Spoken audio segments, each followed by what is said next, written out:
Zdravím všechny u dalšího videa. Určitě jste si mohli všimnout, že internet je nyní plný toho, jak odstartovaly další programy na Táborsku televizní.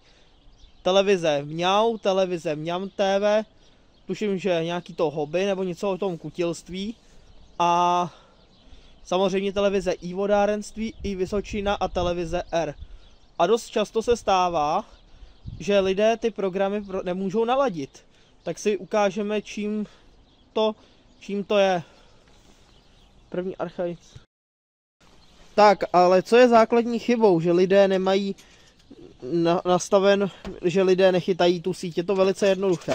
Protože v dobách DVB-T se vysílalo směrem jakoby z kleti. To se vysílá i dnes a pokud všechno funguje, jakoby hlavní, tak jako dobrý antény nějak mířily takhle na jich na Táborsku.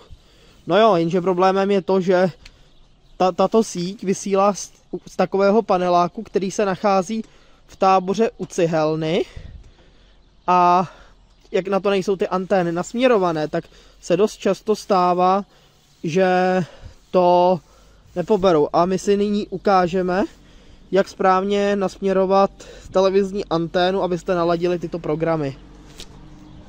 Tak, předem chci upozornit, že to nedoporučuji dělat lajkům, ale pokud se najde nějaký kutil, tak to dělá na vlastní zodpovědnost a poradím vám teda postupně, jak tyto programy naladit.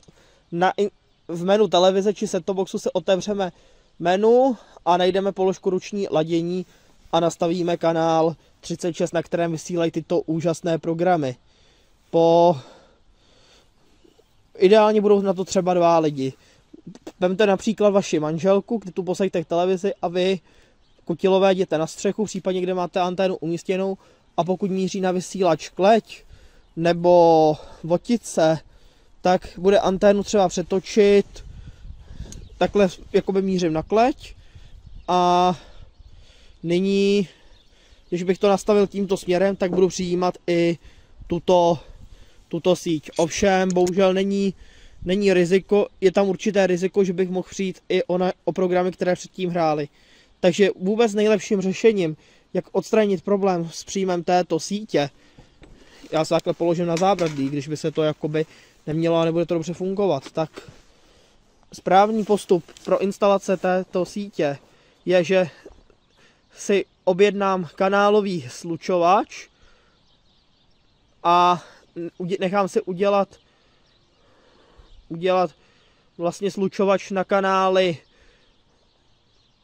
36, případně tady na Táborsku i kanál 46, kde je Kurýr TV, to je jiná regionální síť, ale když si ten slučovač budete nechávat dělat, tak doporučuji si ho udělat pro obě sítě a anténu nasměrovat směrem Tábor Cihelna. A tady bych chtěl upozornit, že vy tu anténu musíte si zakoupit druhou pro ideální příjem, takže ta hlavní by vám jako měla zůstat. No a pokud koupíte nějakou druhou takovouhle anténu a tu nasměrujete na ten táborský jakoby panelák a měl by příjem začít fungovat, pokud jste v místě, kde je jakoby pokrytí. Samozřejmě je to regionální síť, může se stát, že pokud jste v nějakém dělíku, jako třeba já tady, tak mně třeba nefunguje ten kanál 46, ale kanál 36 tady docela funguje obstojně. Takže to jsou vlastně ty programy Mňau TV, Mňam a vodárenství, takže OK. Takže pokud požadujete tyhle, tak by to mělo být OK, co mám ověřeno, tak to docela hraje. No a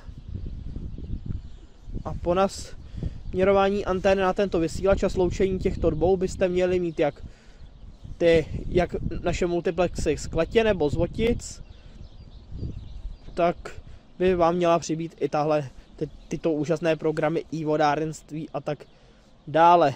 Jinak, pokud máte společnou televizní anténu, tak tam je to víceméně jasné, budete se muset obrátit na toho, kdo vám tu společnou anténu dělal, a ten člověk, co vám to dělal, bude muset s největší pravděpodobností vylézt na střechu a přidat tam anténu na příjem regionálních síť a buď tam přidat kanálový zesilovač na ten kanál 36, případně na programovatelném zesilovači připojit další anténu a povolit tam kanál 36.